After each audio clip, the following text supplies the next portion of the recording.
Good morning. This is Chris Turner again, and we'll be talking about the second half of chapter one. So let's get started. Let me share the screen here and go to the PowerPoint. We left off with the political philosophy of John Locke, as you recall, and we talked about the important ideas that were circulating at the time, and those ideas were the ones of, well, the social contract theory that governments are established through an agreement between people, an agreement between men and women, and sometimes they're going to be governed by a monarch.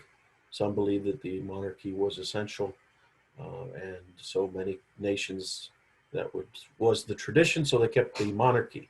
As in the case, the best case, of course, would be England kept its monarchy. But then others who came to this side of the planet Earth, they felt that the social contract would be strictly between individuals, and they would establish some type of government with elected representation and limited government. Um, that was the legacy left to us by the experience the British had done over really a period of almost 1,000 years. But by the 1680s, 1690s, we had authors like this guy, John Locke, who also wrote about something else. That essentially the basic thing, and this is still an important thought in 2020, governments are instituted to protect natural rights. What are natural rights?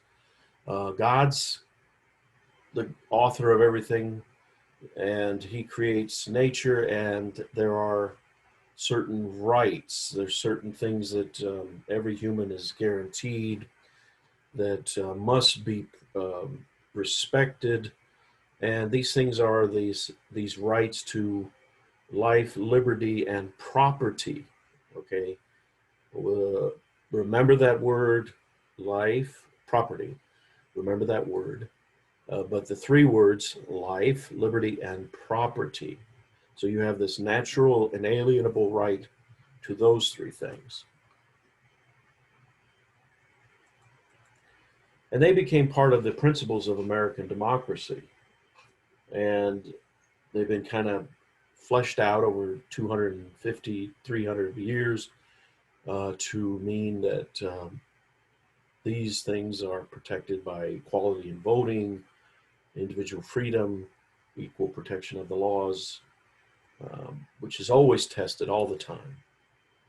And all of these things are tested in our society. Are the minority rights being protected? And I'm not just talking about racial or ethnic minorities, I'm talking about religious minorities. I'm talking about minorities with different viewpoints on abortion or different viewpoints on gun control or gun rights. So there's a lot of different ways to look at these things. There's also the idea that again, part of this social contract theory, that there is a voluntary consent to be governed. Well, we're going to look at the three principal ones in our political culture. And our political culture, of course, is the ideas, values, attitudes about government. All of you have them. You stated those very clearly in your student introductions and your opinions about the video you watched. So what exactly are yours about the things we're going to talk about, like life, liberty, equality, property? Well, they are enshrined in the Declaration of Independence. We'll talk about that in chapter 2.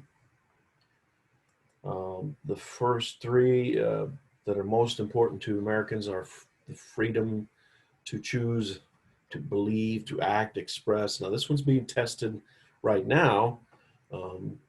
BLM and other organizations, Antifa, are expressing their viewpoints violently sometimes, and they're being met with resistance by other groups. And they have a right to believe, act, and express, but as long as they don't infringe on the rights of others. And that's been the situation we've had this last summer, especially accentuated by the death of George Floyd. But many right now don't even know who that is, and they're just expressing their mistrust of government in general, which is what you saw in the video, the anarchists. The second one is equality. All people are entitled to equal protection under the law. Some say that equality means total economic and social equality, that governments should get rid of those economic differences. And let's take a look at one of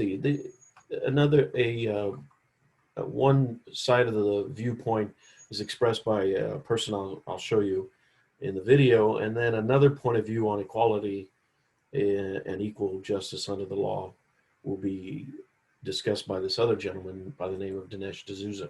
But let's listen to this gentleman who's talking about what is called white privilege. Many of you mentioned equal rights between peoples of all different races, and this guy talks about that. The inequity that I talked about with the U.S. Department of Veterans Affairs. That is wealth that is passed down, and it's documentable wealth. The same way that the wealth created, or the wealth stolen as a product of slavery, was also documentable wealth. We have numbers that demonstrate precisely how much wealth was stolen, and that's money that in some way could be given back. Now, if we're saying that it's absolutely impossible to give that money back because it's too hard to trace, we'd have to give money to the African tribes, we'd have to give money to people who no longer exist. That's absolutely fine, but we have to understand that we haven't really come to terms with that injustice that's been perpetrated. And if we are admitting that no one is perfectly entitled to absolutely everything that their ancestors had stolen from them, then we also have to accept that there are people today who benefit from the fact that their parents and grandparents profited from this immoral system. And the way to deal with that is with a social safety net that enables everyone to thrive. I'll leave you there. Now, the first thing I'm trying to say is this is a hugely controversial principle because it actually involves wrecking the freedom of a free society. You basically have to put it frankly, if we were to carry that out, go into people's homes and take their stuff, take their furniture, take their cars. You don't seem to have even the guts to do that. You don't have the moral self-confidence to do it yourself.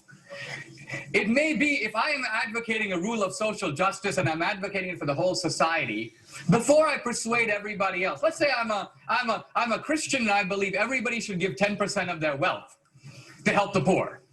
And I go, you know what? The Bible says this, the Bible says that everybody should give 10% of their wealth to help the poor. And somebody says, Dinesh, are you giving 10% of your wealth? And I'm like, actually, no, but I did do some tutoring.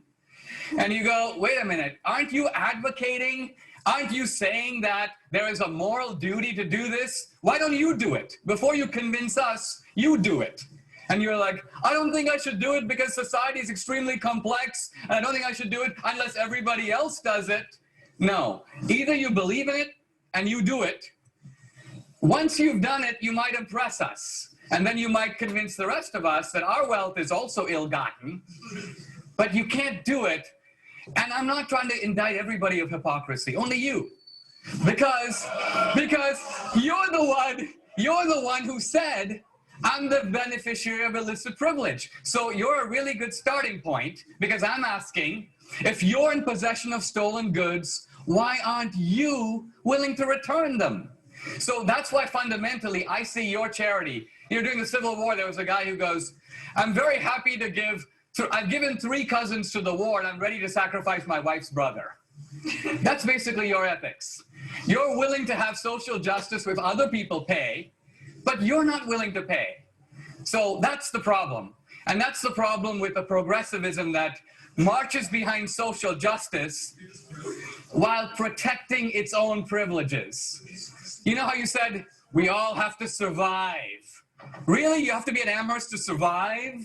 You don't have to be at Amherst to survive. Amherst you have to be at Amherst to university benefit. That You have to be at Amherst because you're getting opportunities at this college that many other people are not getting. So if you say you believe in equal opportunity, you're a hypocrite because you are taking advantage of opportunities unavailable to others. But for you, this hypocrisy is fully justified because you are militating on behalf of the poor. But if you're against privilege, this college is privilege. So there's a glaring hypocrisy, and you will never turn your moral mirror on yourself to say, what am I doing about it? That's my point. For you, society should act before you do. to enforce your moral code. Okay, so he makes that point about the issues in equality. You know, these economic social differences that lead to unequal opportunity, should they be fixed by reparations for descendants of African Americans, for instance, or not? That's what these two guys are kind of arguing.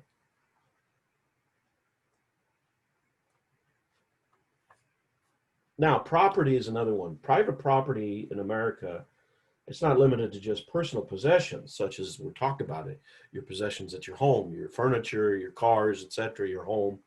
But it's also the ability to build factories, farms, and shops, and so on, set your prices.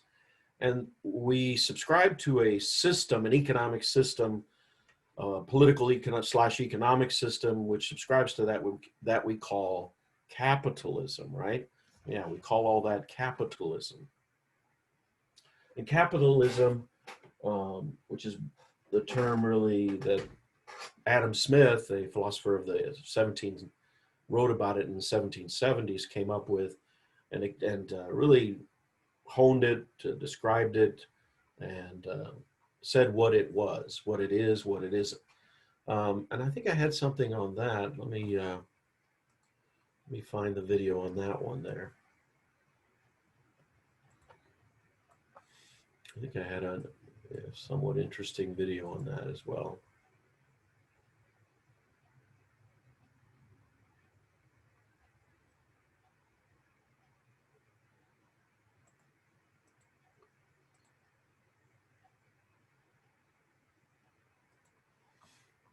Yeah, this one is pretty good.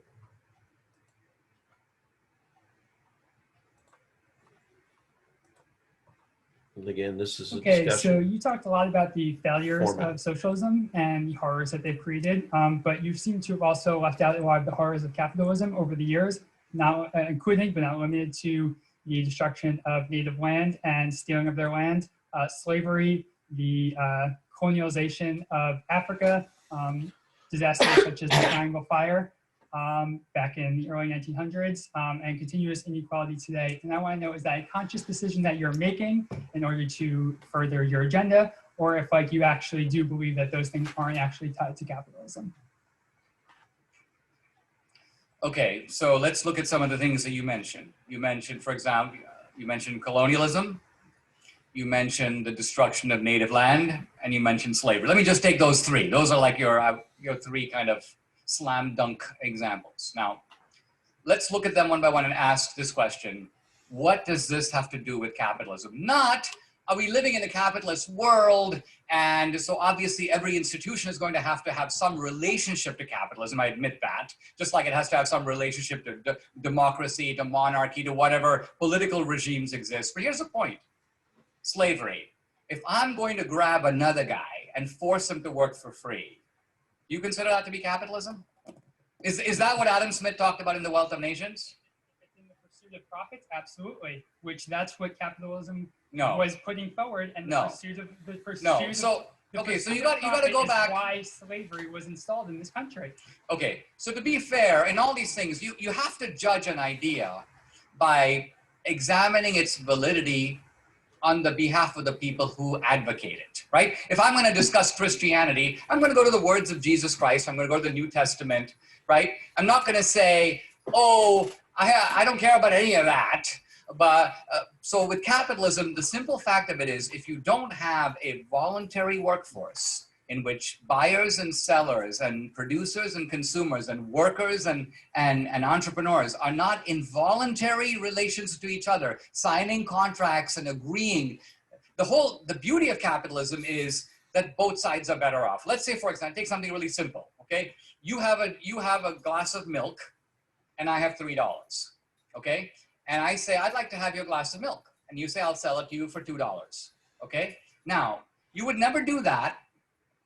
I'm not answering the question. I'm saying that colonialism, which is political conquest by force, and slavery, which is physical conquest of another man's labor, are the antithesis of capitalism. The forcible seizure of native land, none of this has anything to do with capitalism. It's the very opposite of capitalism. So what you're saying is the United States of America was not a capitalist country until 1865, and that's the day it did? No, I'm not saying that. I'm saying that the Southern economy was essentially a non-capitalist economy. Its champions knew that. The defenders of slavery all attacked capitalism. But They it hated was in the pursuit of profit, which has continued on since then through the Jim Crow law eras, since the establishment of private prisons, and it's happening to this day. It hasn't changed. It's been capitalism since this country has been founded, and that capitalism is rooted in the slavery of this country. the dictator of Venezuela, Maduro, right? When he died, he was a billionaire. So he was obviously in pursuit of profit. He was a socialist who was looting the country for himself. Was he a capitalist because he cared about profit? No, because capitalism is not just about caring about profit. Capitalism is about a certain way of going about business that actually mutually enriches all the parties involved. Otherwise, they don't do the transaction. If I go to apply for a job at a company, and let's just say they offer to pay me $1 an hour, right? And let's just say that I say, that's scandalous, that's slavery wages. If I don't take the job, I'm no worse off than I was before. They haven't exploited me in any way. They're offering me a deal, I'm free to take it or not. It's completely different if they go grab me, put a chain around my neck and make me work. That's the opposite of capitalism. That's why, read Lincoln. Lincoln says slavery is you work, I eat. And the alternative for him is the hand that makes the corn gets to put the corn in its own mouth. For Lincoln, that's capitalism. So you keep the fruit of your own labor. So you're saying is the workers who produce the corn should be the ones who get that profit. So I guess we agree on that. No, I'm saying if I come to a barren field that nobody has thought of cultivating, and I say, you know what, I actually see this as a very rich place to have avocados. And I hire 100 people to work on the avocados, and I pay them an agreed upon wage of, let's just say, $10 an hour. And at the end of it, I make $1 million. I would say that is a fair and just outcome because all of them agreed to the $10 an hour. It was well worth it for them, otherwise they wouldn't have done it. And I thought of the idea and I put it together. Yes, I agree. Okay, so you saw this argument between the two sides about what is capitalism, what is private property, what is the liberty to do what one wants within limits. Government has stepped in and on occasion and had to regulate commerce. It used to be the theory in the 19th century was buyer beware. You made a voluntary, like he said in the video, Dinesh did, the dark guy there with the glasses said, you make an agreement with a person and buyer beware. If you get something that poisons you, that was your own fault. You decided to pay the person for the glass of milk. You didn't know maybe it was out in the sun too long or hadn't been treated properly or whatever. But government eventually started coming in because people said, yay, these people are selling this stuff that they shouldn't be selling. So we need to regulate. So in the late 19th, early 20th century, states like Texas, which led the nation in some regulations like the railroad regulations, and other states, Wisconsin, one of those states that Trump and Biden are fighting over because it's got a lot of electoral votes. Up north, where they had the riots in Kenosha recently, they started some reformations in the elections by instituting the primary system where you vote early on for your candidate that represents your party. These kinds of reformations went on during the late 19th and early 20th century, and other regulations came in. Teddy Roosevelt, of course, one of the progressive party candidates, started to regulate with the help of Congress the various meat packing plants and food industries and drug industries. And right now there's been an attempt by Trump to deregulate, to take off all of the regulations in order to affect a lot of change to bring back manufacturing jobs and so on. But anyway, because there's many in the country who feel that their pursuit of happiness is related to the accumulation of property and wealth, and they feel it's being interfered with too much by government. But anyway, and that's what I discuss here in this slide. The income, the political disparities led to things like unsafe work conditions. So government got more involved in business regulation. And right now we still have that. You see if you watch the news at all about like things like TikTok and Google and Twitter, they're trying to manipulate data and videos, and some say for one reason or another and they're acting like monopolies because they control information, communications. These are powerful things. That's the newspaper, the press, the media. That's free speech. So these are critical things that the people in Congress are looking at to see, are we facing these huge monopolies, Amazon, and so on. So anyway, so there are differences in the interpretations, as you saw, in our electorate. Republicans, Democrats, and sometimes they consider the other party a danger to the country, like we see in this election. Multiculturalism is an outgrowth of the civil rights movement of the 60s, the 50s and 60s, and believes that many cultures that make up society should remain distinct and protected by laws. Some say it's destructive of society. For instance, let me show you this video. Mr. Thomas Sowell talks about the result of multiculturalism.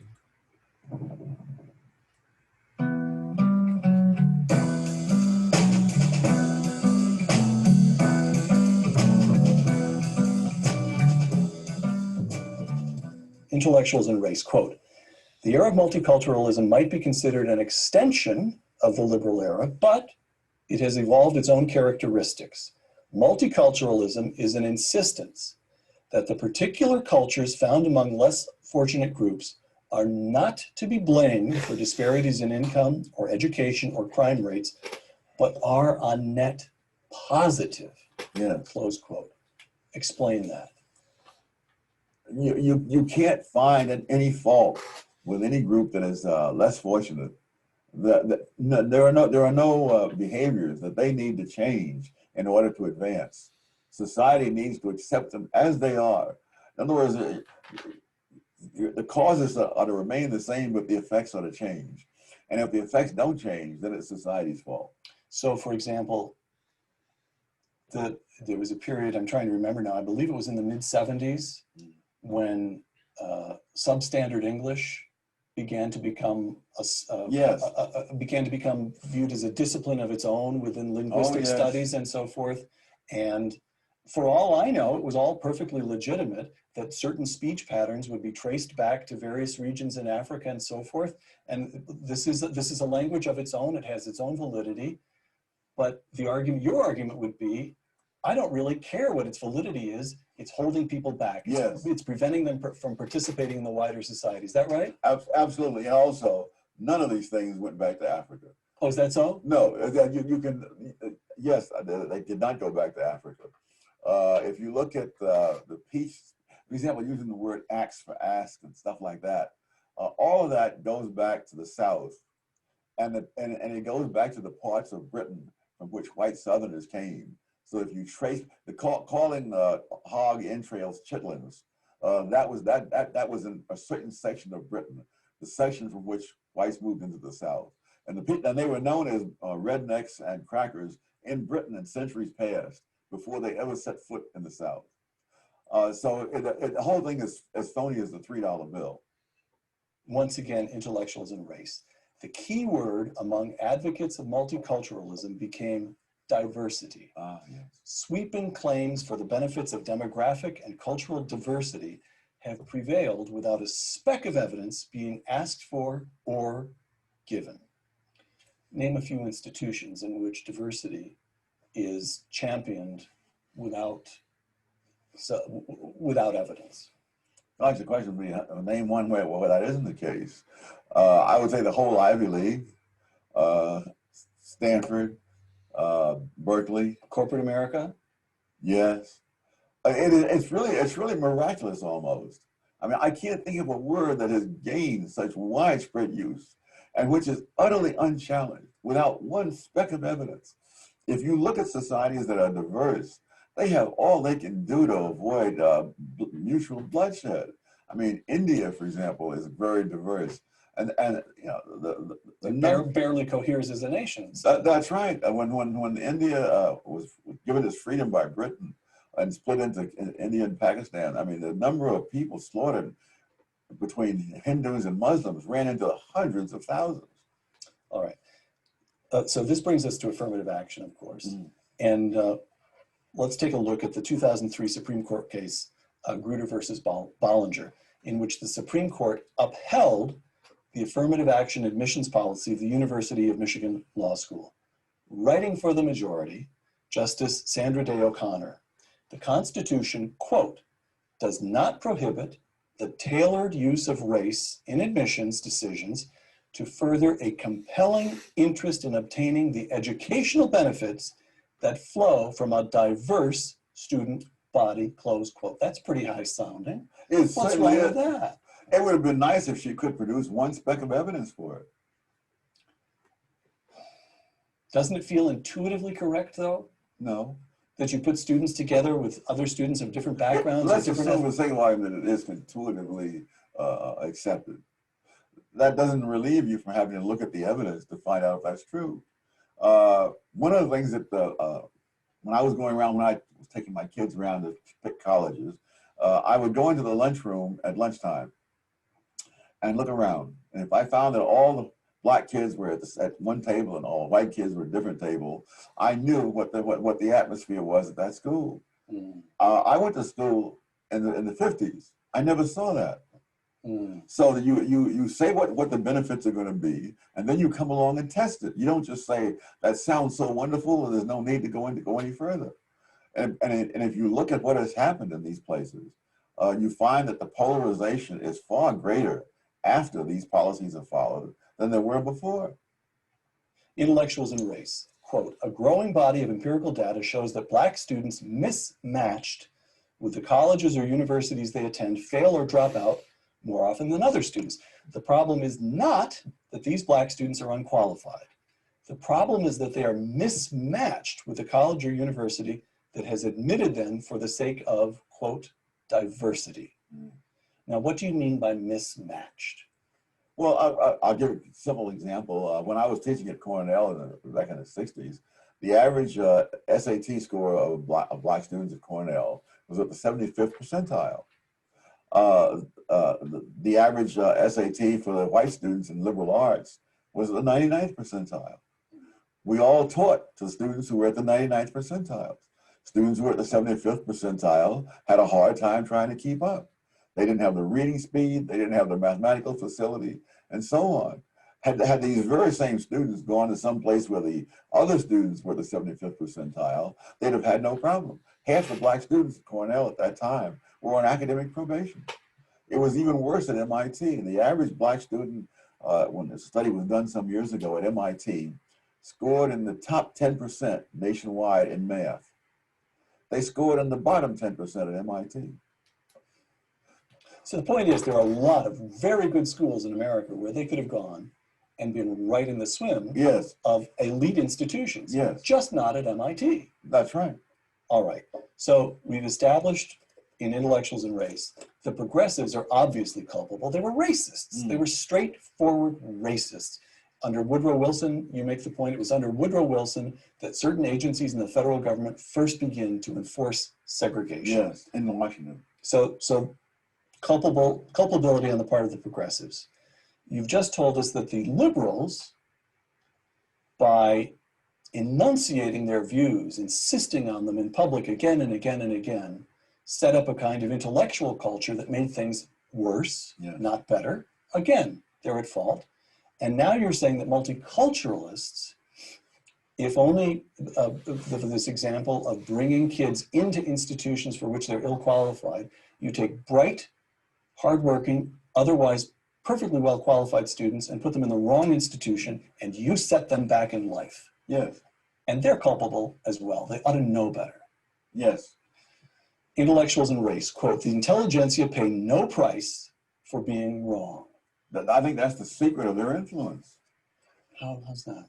If you come up with a lot of wrong ideas and pay a price for it, you're forced to think about it and to change your ways or else get eliminated.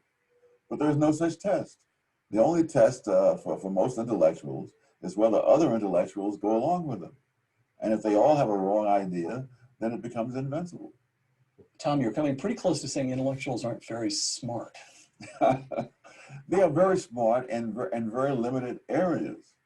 And they don't realize that it's the limited areas. That's the problem. I mean, chess grandmasters are very smart. I mean, if you can stand there blindfolded and play 3 different players without looking at the board and beat them, you're pretty smart. So your argument would be that at an elite institution, the folks in the physics department are really good physicists. Mm-hmm. And the folks in the English department know everything there is to know about Shakespeare and Milton.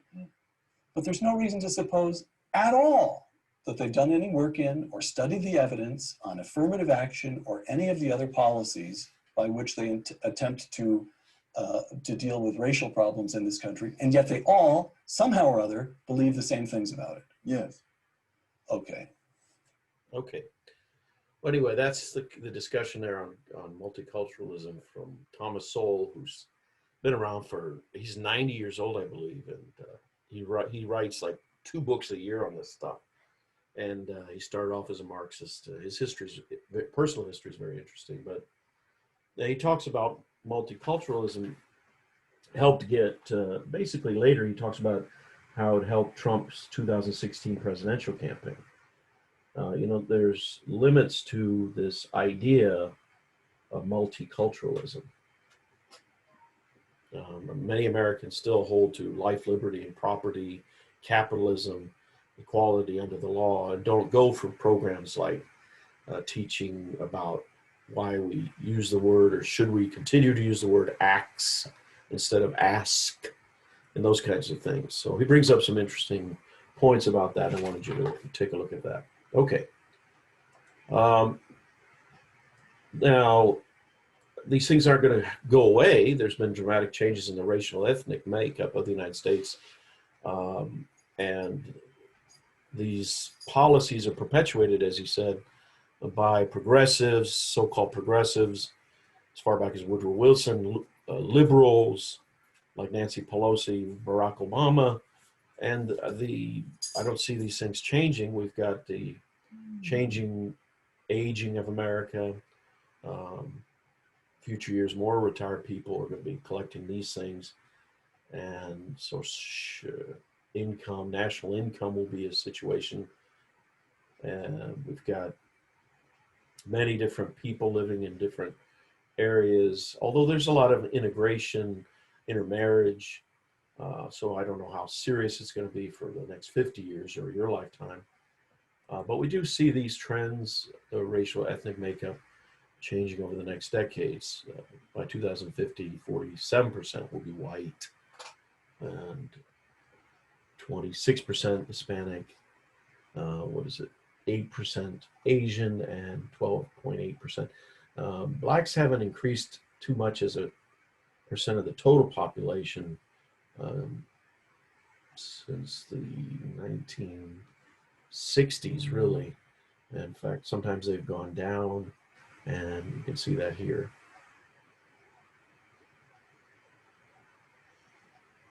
Okay, we'll stop there and take a quick break, and then I'm going to save this one. This will be part 2 of chapter 1. Then I'll finish the chapter off with a discussion of the American political ideology. So briefly recapping this section, we went through the British legacy last time, talked about the framers of the Constitution had 2 basic principles to work on: limited government, representative government, and these ideas of the social contract and natural rights to life, liberty, and property. When they came over here, they implemented equality of voting, individual freedom, equal protection of the law, minority rights, majority rule, voluntary consent to be governed. And these are a part of our political culture, the ideas, attitudes that all of us share. Although when we put them in action, we have different ideas. We want to see different laws enacted. But essentially, our political values can be boiled down to, come down to three different things. We have, and a lot of those were mentioned in your student introductions. What do you believe about liberty, equality? A lot of you mentioned that one. And property, not so much that one. But these are important parts of our political values. And at times they've undergone transformation, especially during the industrial age, the late 19th, early 20th century, when inequalities in wealth, income, society changes led to demands for antitrust legislation, laws fixing unsafe work conditions. So government got more involved in the affairs of the private property and capitalism. And this has led to a divided electorate among divided interpretations of political values, which you saw in the video.